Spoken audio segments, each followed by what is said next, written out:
You watch a lot of drawing videos.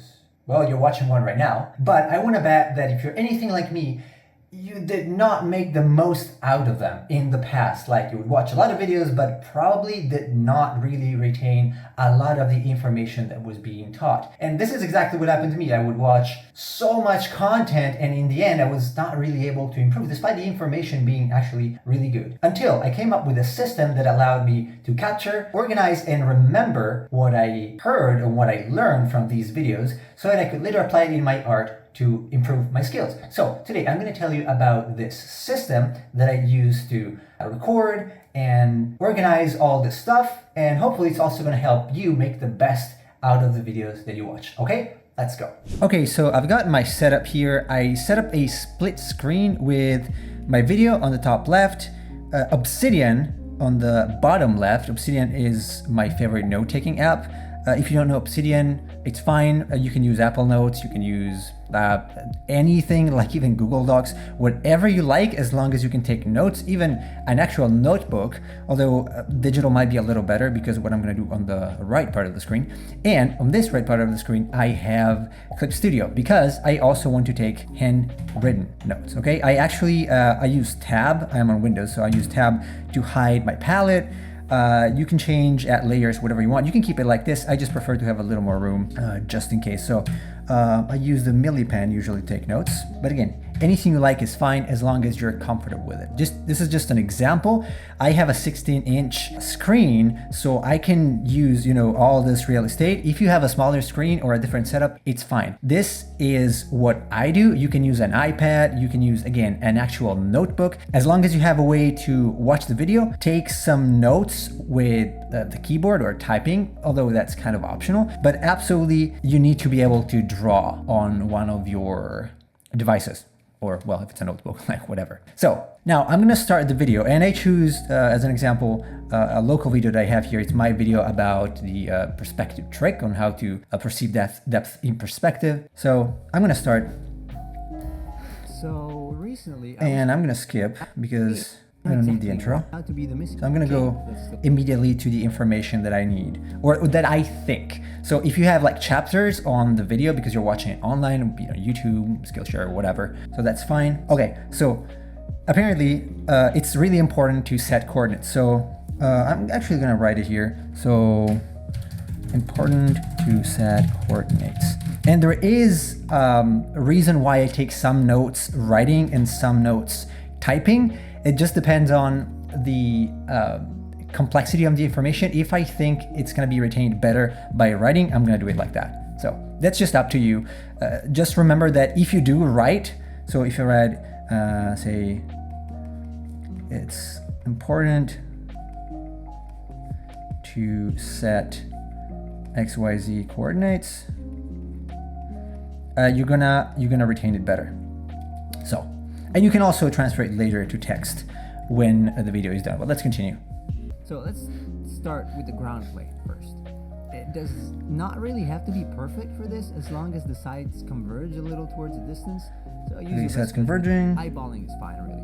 We have kind of reference unit for depth. And this is basically like I said, I keep saying it. So that it sees it receding in. Okay, so we can summarize that in, add the ground plane. Important that, or to perceive, it recedes in space.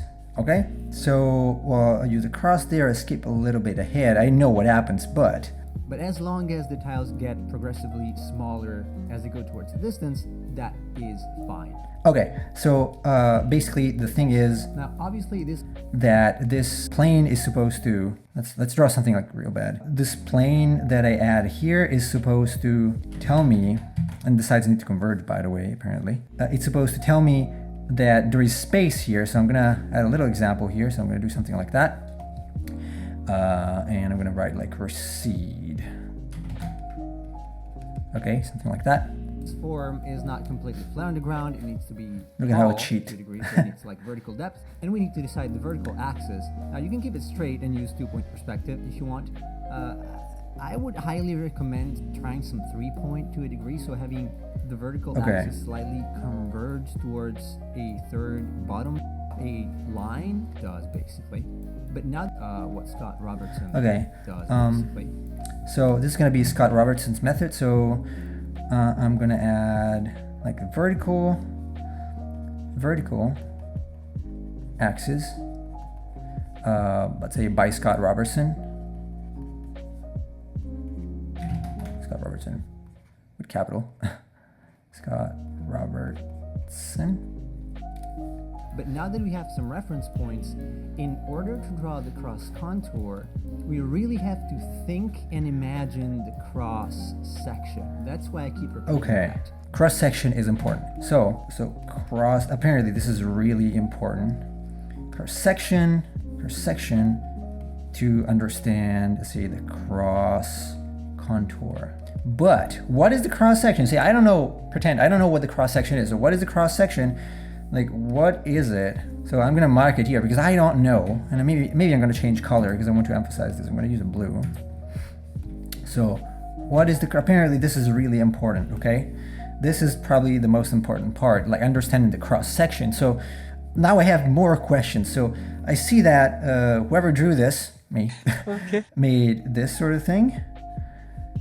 So what is the cross section exactly? I have this question now because I don't know exactly what it is. It's gonna look like if I cut across it, Okay. given our coordinate system. If I have a plane, I slice through this, what is it going to look like?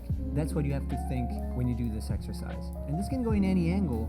We can arbitrarily go around it, imagine the other side, and I'm gonna just adding a mid that splits the Okay, so basically cross section is like cutting or the form or the shape at the end of something when you cut it. Okay, and I think I got pretty much everything out of this video, mostly because I know that I made it. All right. Okay, now that I went through the video, oh, by the way, if it's one of my videos, don't forget to like and subscribe. Obviously, I want to make sure I understood the content, and to do that, I'm going to have to reorganize what I have taken in terms of notes, because otherwise, if I didn't understand anything, there is no chance I'm going to improve my skills. And speaking of skills, let me tell you about today's sponsor. Skillshare. Skillshare is the perfect place to expand your skills, and with summer break giving everyone a little more free time, it might just be the right chance. Oh, if you've been living under a rock, Skillshare is an online learning community with thousands of classes about art, photography, writing, productivity, and a whole variety of topics, including even how to talk to a camera like the one I'm taking right now. Because in fact, I've been wanting to get better at presenting and talking in front of a camera since when I started making YouTube videos. So I took the chance and started the How to Talk and Present to Camera class by Jazza. And I have to admit, it really helped me feel more comfortable in front of the lens so far. So the first 500 people to join with the link in the video description will get a whole month free trial of Skillshare's membership, which gives you immediate access to all of the classes. Basically, you just have to pick and choose whatever you want to learn. Because learning is what life is about, so don't miss out on this chance to spend your break learning and growing for free. All right, I don't really need the video anymore. I'm just gonna leave it there for reference, just in case. I'm done with the notes. The video was relatively brief, but this is unprocessed. So now I want to use both Clip Studio and Obsidian to retain the information, because whatever I write in Obsidian, I can search later and I can reuse it. So this is all written now. So whatever I'm looking for, I will not be able to search it. And I'm actually in the process of optimizing this because it's not ideal. Like ideally, I would be able to search the handwritten text like you can do on GoodNotes, but I can't with this system, so I'm actually going to restructure it soon. So far, it's been working in any case by just doing it manually. So it's important to set coordinates. So I already wrote that. Add the ground plane. So I can do this in steps. So add the ground plane. Where is it? Add the ground plane. I keep making mistakes because I can see this. Make it so it recedes in space by adding tiles. And here is where it comes, where the digital part of it comes into place, because I can take a screenshot of this and I can paste it in here.